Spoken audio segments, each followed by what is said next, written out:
Hello, hello, friends. It is Tuesday. What day is it? It is Tuesday, March 14th, 2023. Welcome to the Daily Transmission. We are live on Instagram. We are live on Twitch. You might be in the future watching this on YouTube or Spotify. And in that case, hello from the future. Hi, Ebony. So good to see you. Hey, Chelsea. Loving seeing y'all here this morning. And Ebony, I hope to see you later. I'm teaching a class, right? Just for subscribers. Good morning. Good morning. I was just getting that ready. It's a class about it's called Big Cardinal Energy. And Big Cardinal Energy is essentially like a planning method, more of an intuitive, personalized planning method. It's a great way to like dip our toes into Audacity to Ascend, which I'm so glad that you are going to be part of. So we are starting that next week. Because of how like things worked out, I am accepting one or like maybe two more people. The thing is, I want to keep this small, but I always know that there's usually like one to two to maybe even three people who, for whatever reason, can't make it to a group call or whatever. And so I like there to be like people there, I want it to be a group experience for y'all. But at the same time, I want to be able to support you at like a super high intimacy level. Because we are literally, I'm like doing YTT and we're talking about some like real deep stuff in Audacity to Ascend. And actually, I guess we can let's touch on it a little bit today, not necessarily Audacity to Ascend, but sort of. So for those of y'all who maybe are not like in the loop on my life or like whatever, I don't expect you to be, so I'm doing YTT, it's yoga teacher training this spring. Yay, so exciting. So I closed down my like existing mastermind, which is maybe why you didn't get an email, Chelsea. Although I did send you an email. Check your DMs. But anyway, so I closed that down because again, I want to be able to devote myself to the people that I am serving, and also devote myself to this like moment in time where I am a student again. Because it is a lot in the best way, but it is a lot. And so, capacity, right? Just like you've got to know yourself. And so Audacity to Ascend is an incubator program that I am going to be facilitating through the spring. And we are going through the 3 gene key sequences. Now, also being an astrologer, there are other things that we're going to be touching on. And one of those placements, I'm doing a talk about this next month. I talk about it all the time. I will probably be writing a book about it this year. The placement is Chiron. So when we look at even your gene key sequences, or when we look at the system from which gene keys came, you don't see Chiron. And I think Chiron is an incredibly relevant placement. Anytime someone comes to me and they're like, I am having a problem, or like, I can't seem to do this or whatever. Like I had a reading request the other day. Someone booked a recorded reading from me. If you want a recorded reading, I don't have the link available right this second, but if you want one, just send me a DM. I'll send you the link for it. And you ask a question, you send me your birth details, and I will give you a video response. So this ended up being like a 20-minute video response that I gave her yesterday because I had felt like I had a lot to say. And so I won't like open her chart and like bust her open for y'all. I will bust me open for y'all because I'm willing to do that. But the question that she asked me was, she's got a job, she's got a 9-to-5. Hey Michelle, so good to see you. She's got a job, she's got her 9-to-5.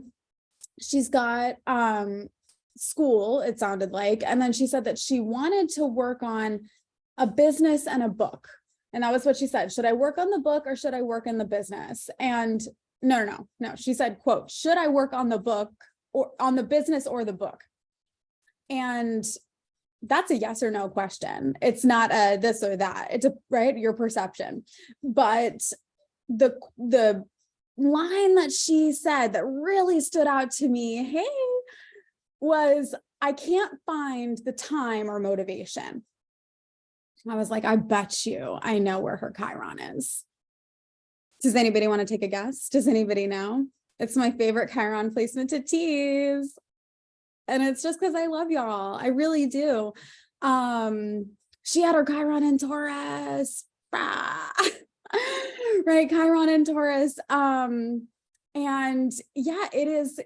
I mean, I make a joke like the figure that I use to describe Chiron in Taurus would be like Eeyore, right? It's just like, oh, why do things just happen to me? Like, I just can't seem to get ahead. And it's like, the thing about Chiron is it's not like, God, if any placement doomed us, that'd be super fucked up, but it's not. It's a place where we can grow. And the cool thing about the wounded healer, that's what Chiron is that the more that you like recognize this pattern in your life, the more that you recognize this quote block or this wound, you'll be able to relate to it differently. And you'll be able to grow. And as you grow, you will be able to like give your insight, give even just like your steadiness and your light in this place where you were once anxious, frustrated, overwhelmed. No more, right? And maybe not no more, but less and less and less and less over time, ideally, right?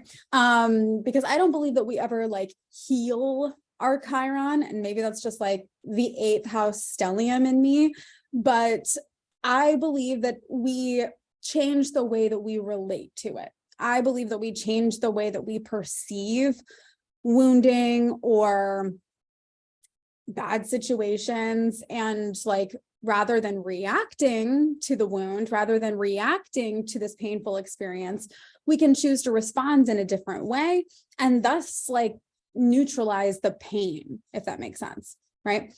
Now, I thought it was very interesting in particular that this person also, right, she has her Chiron in Taurus, but it is in exact opposition to her sun. And what she was saying about not having the time or motivation, so her sun sign, when we get into the specific gene key of it, the shadow talked about basically like filling your to-do list. Like you're so full of things to do that you can't allow insight or breakthrough to come through. And if that's not exactly what she said when she gave me her question, right? I can't find the time or motivation. Well, I would like to argue that if you, there are many different ways of looking at this. Either you don't actually want the business or the book, and you think you do because you're projecting something onto those things, either because you see someone who has those and you want what they have, as in like their lifestyle or your perception of their lifestyle. I won't even get into this right now. So it's either something like that, or you're projecting, I'm going to get appreciation for this. I'm going to get love for this. I'm going to get whatever for this, right? You're projecting that onto this goal or this thing that you want, and you don't actually want it. Or you have this thing that you say you want, and it's actually not self-motivated. Oh, I'm sorry. No, that was the first, right? It's not self-motivated, or it is, that you can't see yourself having it. Like you can't truly see yourself in the picture. And this is just psychology, like blatant psychology. This is why like manifestation people or whatever, they'll have you like visualize or, try to feel into what it is that you're trying to create. Because what that does, your brain is a computer. And when you feed it the data and you give it something like information to attach to, it makes it easier for your mind to start to engineer the pathway to creating that. Okay. So if you can't see yourself in the picture of what you want, if you can't see yourself having a business, having a book, having these things, then you're also not going to take action on it. So without being able to talk to her, because this was a recorded reading and know exactly what's going on, we can still see though, with having that Chiron in Taurus, that like the energy of like, oh my gosh, like just everything is stacked up against me. I just can't move ahead. And then looking at the fact that it's in direct opposition to her sun. And when we know that, if it's in direct opposition to her sun, if we have any gene key nerds here or anyone who knows like a little bit more about the mechanics, what that means is that's where the earth was. So her earth and Chiron are in exact conjunction, and your sun and your earth are the first two placements that we look at when we talk about your gene key sequences. So in Audacity to Ascend, this is going to be the first session that we do. Hey, Nicole. And we're going to be talking about the sun and the earth and the path between them, which is like your challenge. It's the challenge that you have to overcome. And so this is literally, not only is this her Chiron placement, but this is also the challenge that she is like here to overcome. And then when we again look back at the sun, it's all about for her opening up the space for insight and breakthrough to come through, that she can't just be like top to bottom filling her to-do list with things. And if there are, right, if we we live in a society where we are demanded so much, like my boyfriend and I talk, my fiance, whatever, talk all the time about, God, like dinner again, like we have to do this again, like we haven't evolved or whatever. And we're all tired. We're all tired of doing all this shit because we're not supposed to all be doing all this stuff. We're supposed to be living in villages where some people take care of cooking and some people take care of the kids and some people take care of this and some people take care of that. And we all are so exhausted because we're all trying to do this independently, individually. It's a fucking program of capitalism. Okay, so I understand that we live in this society and that maybe you do have a lot of shit to do. I totally get that. One of those things that she's going to have to do is make space for herself, is make space, not just for herself, but make space for like, I don't know how else to say this, but make space for nothing. So whether that means meditation, whether that means yoga, whether that means going for a run, whatever this means for her, it's something where you are shutting out, no screens, no processing information. And it's just breath and body, pranayama, asana, right? And just allowing yourself to connect and clear your mind. And that's really hard in the world that we live in. It's really, really hard. If you have a hard time turning your mind off and all of that, like, listen, meditation is already a challenging thing. And it already was like for, centuries. With the volume of information that we are constantly processing, with the volume of responsibility that you are constantly being made to like take on, it is no wonder that it's already that much harder. So if you're like, oh, I've tried and I can't, like, I totally get that. So find a moving meditation. That is a big part of the reason that I love yoga so much. So with that said, I also wanted to just like share with you a little bit about my own Chiron placement, because I told you I'm not going to like open up her chart with you because I think that's rude as fuck without permission. But what I will do is open up my chart because again, I'm just like, I'm here to be your example always. Because I do think that this is one of the, like, if I'm doing a talk on this next month at an event in St. Pete. So if you're local, would love to see you there. The link is in my bio right now. But the talk I'm giving is called Why Are You the Way That You Are? Like, shout out to Michael Scott. Why are you the way that you are? Pretty much, I mean, it's more than just your Chiron, but I'm going to tell you, I got a message from one of my subscribers yesterday on Substack, and she was responding to me and she was sharing with me about like some struggles that she's having right now. And I asked her, I'm like, without having your chart in front of me or like knowing you, like, is your Chiron in Cancer by any chance? And she's like, yes. Like, tell me your problem. I will tell you your Chiron placement. I mean, like, it tells you why you project the things you do onto the world. It tells you where you're creating blocks in front of you where there aren't any. Or not that there aren't any. I know that they seem real to you and I don't want to diminish that. But what I'm asking you is to see if you can look at things differently. just differently, not good, not bad, like, right? Like take down the judgment and just observe. Okay, so I'm going to open up my chart. I'm going to open it up to whole sign just for simplicity's sake. And if you want to follow along, you can open up your computer and head on over to twitch.tv/Mama Capricorn with an underscore at the end, or you can just hang tight for the replay. So, or you could just listen because I'm a great describer. Mostly. Okay, so we're going to open up the chart. Now, Chiron is this little like key looking guy down here, right? So you can see my Chiron is retrograde. Now, I was mentioning this actually to the person who I was talking about, that she has her Chiron in Taurus. Because I could tell, I know her sort of like previously. She's been in and out of some of my other programs, but we haven't had like intimate time really working together. So I wouldn't say that I know her like on a super cellular level like that.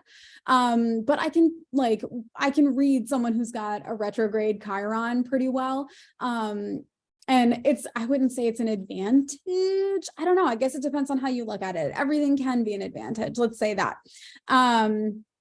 But I think that if you have a retrograde Chiron, you're more resistant to the concept of being wounded, of having wounds, of being a victim, which can be nice for like getting like through things sort of, except for that you may be more likely to like barrel your way through them, or like dissociate your way through them, or compartmentalize your way through them.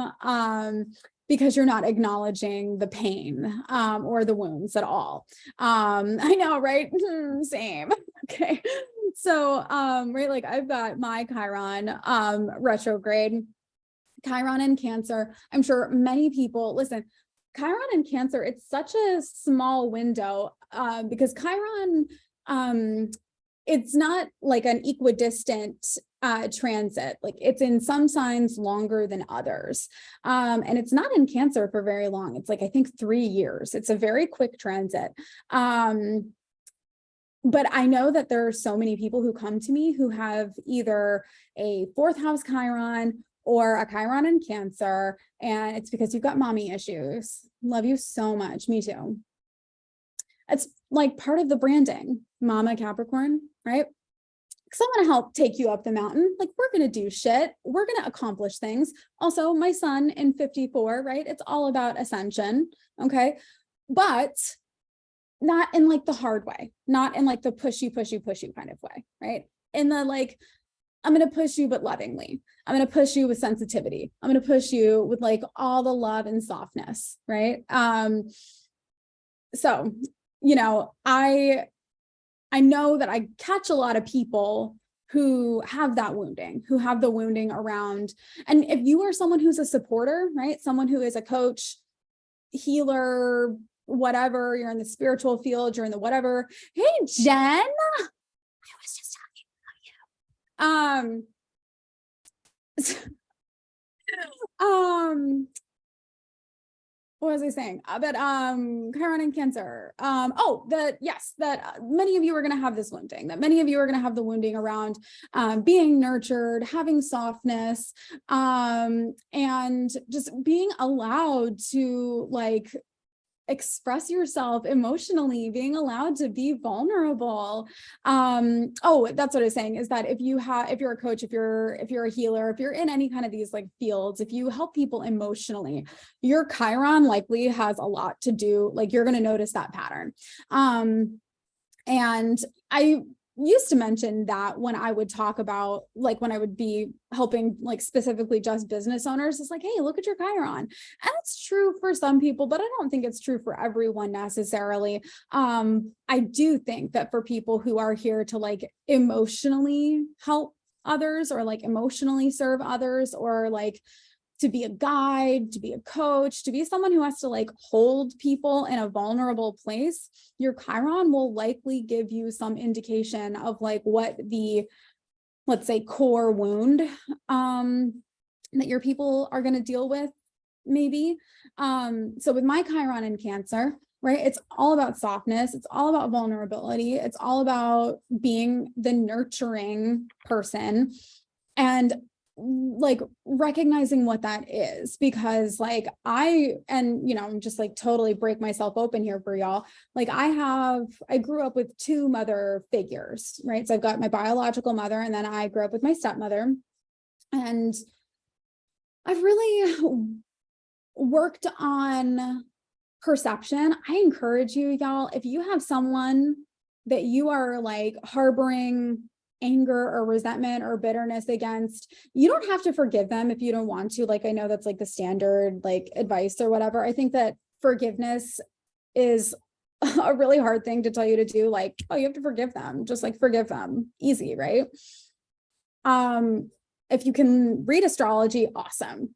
Grab their chart. It will help.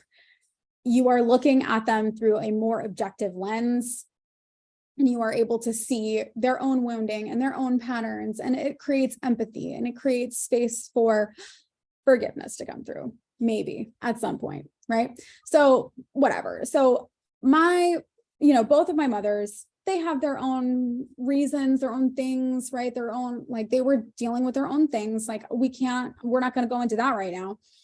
But one was in and out of my life, I would say, right? There are feelings of abandonment that I struggled with for a very long time. Feelings of like unworthiness and not enoughness. This was the one who, for those of you who are like a little bit more intimately familiar with my story, like she put me into pageants when I was like 18 months old. And then I did pageants until I was 6. And so like all of my early formative like mindset is all around like, hey, people are judging you all the time. Be perfect. Like everything that you do, everything, the way that you look, what you say, it all has to be perfect. And it's a full-time job. So that's super cool. Working on that because that's really where the second house of it all comes in. Because the second house, it's the material world, it's money, it's finances, and it is also self-worth. Ladies and gentlemen, oh my goodness. And so then my other mother figure, my stepmom, she was present. She was physically present and created stability. She was a Taurus, or she is a Taurus. Whew, she is alive. They are both alive. She is a Taurus, and I was provided for. Right? I had a roof over my head, and I had food, and there was just a lot, that I didn't get. I didn't get softness. I didn't get hugs. I didn't get like nurturing. I didn't get, I wasn't allowed to have like emotions really. Oh, and I could go like way into that, but we will not right now. But all of that to say, how do you think that this ties into literally everything I do? Literally everything, right? Not to also, whatever. We won't go into that right now. Okay. So being a business owner, socializing with people. I mean, when we're talking about not feelings of self-worth, feelings of worthiness, that ties into all of your relationships. It ties into what you're allowed to create for yourself. It ties into everything. So there are definitely times where I've struggled with money. Ooh, big time, y'all. For those of you who don't know, like I've been super homeless. And like, it's just at different points, like, this is what I deserve. Like, oh, I don't deserve anything better than this. Like, I haven't done enough. I haven't earned this enough yet. Right? You didn't get softness from your Taurus mother either, but she wanted softness from you. And so often we are asked, I read this recently, and it's so interesting because I read it like the afternoon that I said this to my daughter, because it was the morning. I think I might have even talked about this in my Friday transmission, but like I had a cup of tea like this when I was driving her to school the other day, and it doesn't fit in the center console. So like she had put her book on top of the center console, and I had put my tea there. And while I was buckling myself, I said, hey, don't touch your book. Just wait a second. And then I look over and I see her trying to pick up, right? She's picking up my tea, trying to grab her book. And I snapped at her and I said, what did I just say? Like, I just said, don't move the cup. And then I just like stopped, take a breath. And then I turned to her. I'm like, you know what? Like, it is not your job to maintain my peace. It's my job to maintain my peace. And you moving my cup should not disturb my peace. Like, it's okay, and so often we are expected as children to perform and to do and to be things that we've never even seen, things we've never even been demonstrated, things that our parents can't even do. Like kids are supposed to like control their emotions, control their like calm down. Like, can you though? Like, somebody tells me to calm down, that sends me through the fucking roof. So should I expect my daughter to behave any differently? No, probably not, right? And if I want her to behave differently, I'm gonna have to demonstrate that repeatedly, a lot. This has been a growth, right? It's something to grow through. Your Chiron experience is something to grow through, right?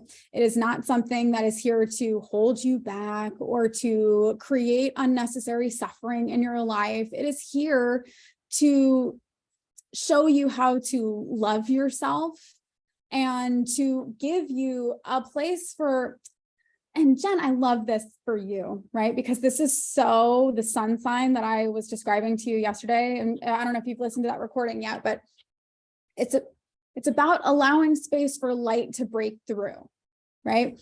And that is just Chiron in a nutshell, right? If you can allow yourself to be soft with yourself, no matter where your Chiron placement is, but give yourself a place of softness, give yourself a place of unconditional love and forgiveness, and give yourself a place for light to break through. That's where you get to give that light then to other people who are struggling with this right now. Okay. It's beautiful, y'all. I did want to make one quick, sent me a novel back. Oh, okay. Well, I will look out for the novel. I'll go find it. But I wanted to just super quick before we go, because so this is not something that you're going to find like in your gene keys. If you want to find your Chiron gene key, so you can either go to bit.ly/genetic matrix. I can't believe I just said that out loud. But it's the only place that will just spit it out for you. Otherwise, you're going to have to like map it out according to the like the wheel, right? With all of the different gates. But what I wanted to do was just show you that there is value in figuring out what the gene is, because this is also the thing that I love so much about the gene keys in particular, because I see this when I'm looking at your chart, when I'm looking at your like astrological chart, but there's a high expression and a low expression of all of your placements, right? Like people want to talk about Capricorn moons being super cold and unfeeling and very calculated and not empathetic. Does that sound like me, y'all? Absolutely not. I mean, my moon's in the 8th house, so whatever. But yeah, there's so much more to it than that. There's high expressions, there's low expressions, and that's where the gene keys can be really valuable, because it gives that nuanced description of your shadow and what we should be reaching for, right? The siddhi, or the essence, the ascended version of your chart. And so my Chiron, right? My 2nd house Cancer Chiron, right? All about maternal nurturing, and especially when it comes to self-worth, and particularly when it comes to the material world, right? Because I had the one mom who abandoned me when I stopped doing pageants and providing for her financially. And then my other mom, who did not really give me like emotional or sensitive nurturing, but only provided for me financially. And so it's like, what is a mother? Like, what is maternal? Like, what is nurturing? You know, and so that's where I've had to grow through my Chiron placement. Like, what does it mean to be worthy of being supported? And what does being supported even mean? Is it all about material, or is it also about the soft and the emotional? And so when we look at the gene key, fuck off. I'm so sorry. I've never really specifically looked at it. So the gene keys, he's got right, like your gene keys book, and that's like the basic text. And then he's got the 64 ways. I love the 64 ways because I feel like it would be like the way that I would do this, that it was a verbal transmission of each of the gene keys. And he's like talking about it more like with analogies and metaphors and things like that, which is, you know, my vibe. So anyway, I've never really looked at the gene key for my Chiron placement in the 64 ways. It's the 15th gene. It's the way of magnetism, which like we could go into that more deeply, but like the dilemma. Okay. So the dilemma is how we really can catch ourselves and notice we're in the shadow. Like if we're really in the shadow of things, you'll notice because you're in the dilemma. The dilemma of the 15th gene, y'all, it's comfort. Okay, and that's enough for today. Rude. That it's about I can't wait to look at yours, Nicole. I really can't. And we're going to talk about this in Audacity to Ascend. Like we are not, I know that like it's not part of it or whatever, because we're going through each of the gene key sequences through 3 months, but we are also going to be talking about your astrological profile, because we have to talk about your North Node, South Node, and we have to talk about your Chiron. We have to talk about these things. So I'm super excited about it. But this is all about, right? Oh my God. Okay. So the shadow here is dullness, right? And the dilemma is comfort. And it's like, I'm so guilty of this, that it's like, I'm only going to do like, wow. Like yesterday I had to hype myself up to go to yoga. I go to yoga every single day. But I go to yoga every single day at this one studio down the street. And yesterday I went to a studio across the bay in St. Pete. It's the studio where I'm taking my yoga teacher training, but like yoga teacher training is like on the weekends, and it's just like our class. And so I'm going there to a new studio, new protocol, new place to put my stuff, new people, new teachers. What do I do? Oh my gosh. Fucking panic attack is what I do. What if I'm not good enough? What if everybody's better than me? What if everybody is like a more serious practitioner than me? What if everybody is prettier than me? What if everybody, constantly. Oh my God, this pageant baby shit, it's just like constantly trying to rinse that out of my fucking brain. But that's what this is. It's in order to like protect myself, I create like a monotonous, dull life routine so that I'm comfortable and I don't have to experience the potential rejection, the potential, right?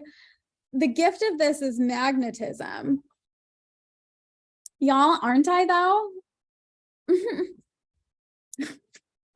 I want you to feel that way about yourself. Like it's not an ego trip, although let me tell you, that's been also the thing for me too. To be magnetic is to love everyone. Isn't it though? I just so feel that way. Like, right, everyone is welcome here. Everyone's accepted.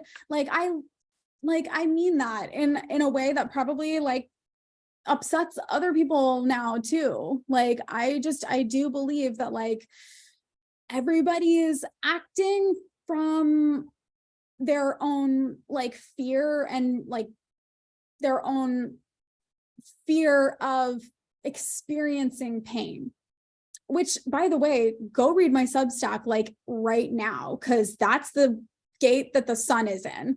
And that's like, it's all about coming out of overwhelm. so that you can, because overwhelm is just a fear of experiencing pain. It's not actually the pain itself. And usually like pain itself cannot be avoided. It's going to happen. Like, you're human. It's going to happen. You're going to experience pain at some point. You can try all you want, but you're not going to bubble wrap your life. You're not going to bubble wrap yourself into protecting yourself from experiencing pain. And so I'm trying to like not just like take what people say and hear it as attack or as like, you know, and I practice this a lot with politics. This is my like big place to practice this. So whatever. But you know, this has been a process for me of like, okay, I'm allowed to like be a little more spontaneous. I'm allowed to like get out of my comfort zone. Like, oh my God, comfort. And isn't that like at the end of the day, like that is super what I help people do. Like, you don't come to me. I was just saying this to someone yesterday. I'll close after this. I was just saying this to someone yesterday who sent me a DM about, so are you not doing business anymore? Listen, I'm not doing business anymore. I'm sure that a lot of people who are here right now, either you have a business, you want to start a business, you have a side hustle, whatever. But that's not actually why you're here or why you came to me. Because you could have gone to anybody for support. And it's not just about the business stuff, because I could hand you, and I have, the blueprints, the templates, like, here it is. You can either take it and run with it or, you know, not. And most people I find either want to like fuck with it forever, trying to make it perfect, or they realize that they didn't even like want to do this in the first place. And they're like trying to figure something else out, that it's more about like the internal stuff. And y'all, if that is not literally like what this is, y'all don't come to me because you want to start a business. Like, maybe you do, but you're actually coming to me because you want like audacity. Like, you want the confidence, you want the magnetism, you want the permission to get out of your comfort zone, for life to stop being so dull, and to move into something that like feels better for you, because you see me do it and you're like, damn, that's awesome. I want to do that. And that's why you're here. I'm telling you, you are perfectly coded. I would love to talk to you more about it. If you want to hop into Audacity to Ascend, I've got a couple more spots left. I've got one technically, but if you're amazing, maybe two. We start next week, next Tuesday. So excited. Check it out, link in my bio if you want to get into that. You can just hit enroll and get in. I've got a payment plan there for you. If you have questions, send me a DM. My DMs are open. I will be back tomorrow for another transmission. If you are a subscriber to the Substack, or if you become a subscriber to the Substack today, we have a masterclass that we are working on, or that we are going to be doing. It is about big cardinal energy. So that's at noon. Would love to see you there, or you can catch the replay. It'll be in your inboxes later. So loving you so much. Happy Tuesday. It is the day of Mars. Go kick today's ass. Love you. And I'll see you tomorrow, friends.